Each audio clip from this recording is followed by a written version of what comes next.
Welcome to Evil Live, the live media commentary show that answers a question: can you summon the evil dead by reading from the Necronomicon in real life?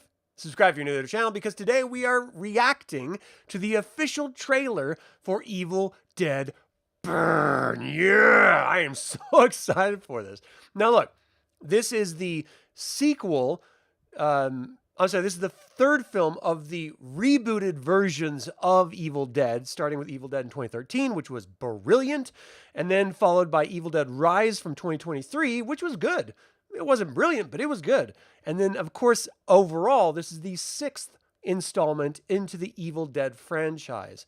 Now, these newer ones are very raw, very horror-centered, and very brutal, whereas the original one was pretty brutal for the time and VHS and sort of grainy and stuff like that. But it was meant to be straight and horror-filled, scary. The second one, Evil Dead 2, was a remake and reimagining almost of the first Evil Dead, where it's a little bit more funny, a little bit more humor sneaking in to lighten those scarier moments, maybe a lot more horror or humor sneaking in. And then, of course, Army of Darkness was full slapstick ridiculousness. Now, I still love those three films, even including Ash vs. the Evil Dead series, which I've seen all the episodes and I've desperately loved. And I even have run a tabletop role-playing game of Army of Darkness / Evil Dead for a bunch of friends. It's on my Evil Live Play YouTube channel. So this franchise is a pretty big part of my horror DNA, as it were, and I desperately love it. And so when I saw that this trailer dropped, as far as I know, today, I had to check it out. I had to put this on here, and I have to watch it live with you so we can talk about it. William, how you doing? Nice to see you. Chris, how you doing? You're reviewing the Ash vs. the Evil Dead series with Colin right now. Oh, that's cool. Yeah, it's a great series. I really enjoy it. All right, let's take a look at this, shall we? Because, sweet hell, I love me some Evil Dead. This has got to be good.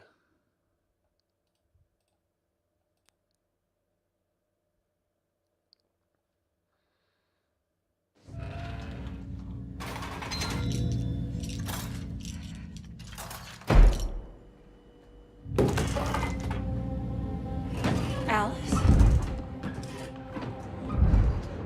What's wrong?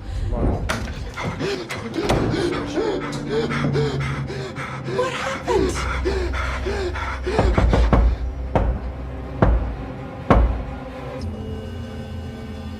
Why did you open it? Why wouldn't you close it? Oh, yeah. Oh, shit. Oh, shit. Ah! Yes. Ah! We found you. Hell yeah. My sweet boy. I would give anything for us to be together again. Our grandfather believed the devil would return if anyone read from the Book of the Dead.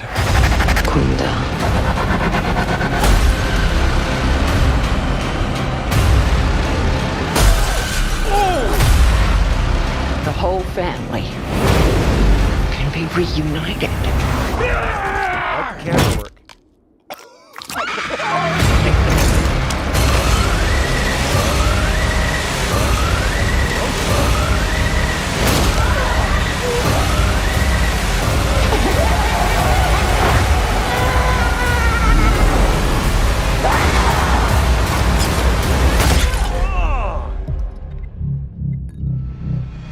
Cheers to your perfect family.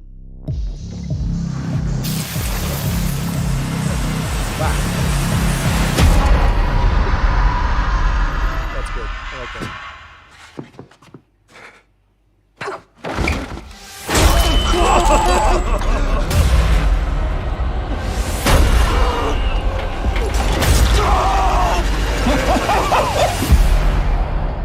Hell yeah. Oh man. Okay, hold on. There's a couple things. First of all, the camera work is just spectacular. I don't like the back and forth camera that we see right here up front, but there's a scene, it's going to show in a second, where it's like you're looking through a mirror, but you don't know it until the camera pulls back and the face slams against the mirror. Awesome use of camera work. And of course, the tilting views and everything. That's something Evil Dead has been doing from the very beginning, really hyper-focusing on perspective and the abuse of camera perspective in order to sort of twist your perception of what you're seeing and sort of instill you with that unsettling nervousness or fear just from the pace, the angles, and the leveraging of the cameras. And it's brilliant. And this is a great scene right here because it just showcases right off the bat. No, we're going gore here. This is straight up. This is not your Evil Dead 2 Army of Darkness stuff. This is serious, and it's going to have probably a little bit of heart. It's going to have a little bit of familial connection. But here's what I want to know. The voiceover says, our grandfather believed that if you read from the Book of the Dead, you could bring the dead back to life or something like that. Who's the grandfather? Is it tied in with Ash and any of that? And I don't think this is supposed to have any connective tissue at all, except for its sequel, which is going to be coming up, but which has already been announced. So we are getting another Evil Dead film that's already in production, which is very, very excited as well. But and I don't need everything connected. I don't. We do know that from Evil Dead Rise, the voice of the person yelling on the tape recorder saying, it's the Book of the Dead, it's evil, you got to burn it, or something like that. That was supposed to be Ash Williams from going back in time, all Army of Darkness. So having that connective tissue, albeit loosely and maybe not directly referenced, is always great and ties into the entire universe of Evil Dead in a brilliant way. It would be nice if their last name had some connection or the family had some connection to Ash Williams in order to, and if not Ash Williams, then maybe one of the other people that were at the cabin that died, or from another movie that had that, sort of familial connection to it. Otherwise, you're just going to drop some grandfather who knew about it and not explain it? That's too loose, when everything else has had connections either within the same film or between films. Trailer's hardcore. Yeah. Doesn't feel connected at all to Evil Dead, though, except the Book of the Dead. Yeah, I totally disagree with that. Anytime you see those Deadites walking around sort of twisted and verbally abusing other people, that's very Deadite. And that's been from the very beginning. That's what they do. They're trying to bring that fear out from you. It's a little bit further removed from the Ash versus the Evil Dead, which again is more slapsticky like Army of Darkness than it is traditional Evil Dead films that preceded this, because the Evil Dead 2013, Evil Dead Rise in 2023 were very straight and very hardcore. So this is just in line with that, and I am here for it 100%. You've always enjoyed the comedic side of the early movies. Yeah, that's not really a part of the reimaginings at all. That died with Ash versus the Evil Dead. And I think justifyingly so, because Evil Dead was created without the slapstick and without the comedy. It lasted because of it, but the Stars series did not do well, and it did not get renewed, I think, after like the third season or something like that. So Stars just sort of shit the bed on that entire series, in my opinion, where they could have gone further, could have gone, a little bit better. But again, it was just really sort of silly. And once you remove the silly from it, you have that hardcore inherent to it, the horror. To see other directors with, Bruce Campbell and Sam Raimi as executive producers, so they're in on it. They want this to be the version of Evil Dead that's put out.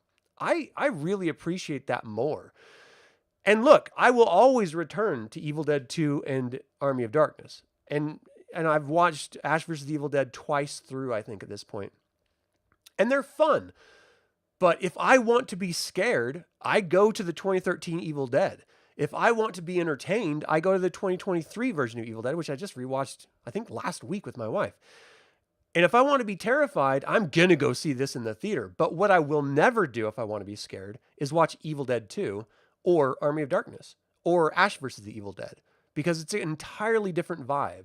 And so while I definitely dig how some people don't appreciate the hard horror as much in the franchise, for me, it's definitely something I'm here for and I'm excited about. Yeah, I just don't think Ash vs. the Evil Dead has the audience required. Like, these films, while us fans are going to love them and watch them, the vast amount of people out there, this shit is too scary for people. And huge audiences are never going to watch it. And they're just never going to be into it. And then you add in like a slapsticky, ridiculous side of it, like Ash's head going up someone's ass or a baby popping out of the vagina of a walking corpse. That's just too much for some people, you know? And so it's already limited with its audience, and with an inflated budget, it doesn't have legs. It cannot have legs, unfortunately, because I love it. But no matter what platform it would have been on, Ash vs. the Evil Dead would have died after a few seasons regardless, in my opinion. Now, the reason why these films are still being successful and still being released is, one, they're lower budget, which all horror films should be. They're relying on practical effects by and large, though there is some 3D effects involved with them, but it's very minimal compared to your traditional films. And it's hyper localized, and you have a built-in fan base of people who, again, it's a small fan base, but when you leverage that with the amount of money you're spending on it, it actually ends up being a net profit, albeit small one, for the studios. And it gets people going out to theaters. It gets people engaged in the franchise. So they're going to continue making this version of Evil Dead versus that comedic version that we all sort of grew up, cut our teeth on, and love. And again, I'm here for it. Seeing this is just, it's terrifying. It's exciting. The director came out directly and said that this was much more body horror than it was gore and blood. Evil Dead has always straddled that fence between over-the-top blood and gore. This is much more like body horror than it is, over-the-top blood, which I like the idea that each director has their own sensibilities and is bringing it to the franchise, because it feels fresh and it feels new and non-derivative when you have that. So let's talk about the film, or the actual data of the film, a little bit here. This just looks so good to me. I'm so excited. All right. So it's directed by Sebastian Vanisek. I'm not familiar. I haven't seen the film that Sam Raimi saw of his that was so impressed that he wanted him to do a Evil Dead film. I think it's a French film or something like that. I have no idea. I've never seen it. But the screenplay is also by Sebastian and Florent Bernard. It's executive produced by Raimi and a bunch of other people like Bruce Campbell. Cinematography is by Philip Lozano, which I feel like is important to present because we did see all those really great camera angles and cuts, which is like a heightened version of the traditional Evil Dead camera work, which I love. And then, of course, it was edited by Maxine Caro. The logline is this. It's going to be released on July 10th of this year. The logline is, after the loss of her husband, a woman seeks solace with her in-laws in the secluded family home. As one by one, they are transformed into Deadites, turning the gathering into a family reunion from hell. She comes to discover that the vows she took in life live on, even in death. So this is an entire family, not a group of friends, not, random people around. Like Evil Dead Rise was a family as well. But this is a family who is coming together in a moment of loss and just going through shit. And now there was a teaser that I was going to do a reaction to, but I kind of sat on it and I decided I wanted to wait for a full trailer because the teaser is just not enough. But it showed the main young lady in this crawling through a house as Deadites were floating and attacking other people, and people were running away from Deadites. And it was a lot. It was like 5 or 6 different people all at once on camera. either running from evil dead or the evil dead chasing after them and attacking them. That's a lot. Usually it's like one evil dead and a group of survivors. But having this many evil dead all at once, all in this massive family unit, all attacking each other, and this one woman doing her best to survive and evade them all, that's exciting. And then when we saw her crawl up on the roof and the evil dead were like crawling on the roof a la like 28 Days Later zombies. Look, it's a little bit out of the norm. Again, evil dead could just like float up and then, you know, come toward you that way. That would be much more typical. But I like how other people interpret this franchise in their own ways to tell their own stories. It's creative, it's fun, and sweet hell, it's Evil Dead, and how can you go wrong? All right, so the cast, the main character is Alice Yakom. I don't know. I don't know any of these people, and I love that. I love it when you go into a film, you don't know any names, you don't know any faces, so you're just instantly immersed in the story.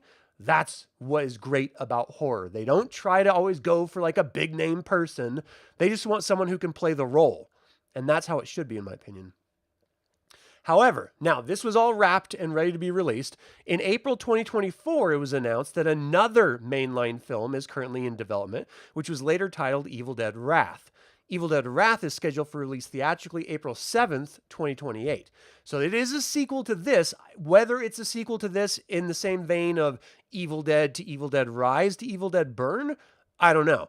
But let's get more Evil Dead. If we get one every 2 to 5 years, yeah, why not? That's just a good time. It gives me a reason to go to the theaters.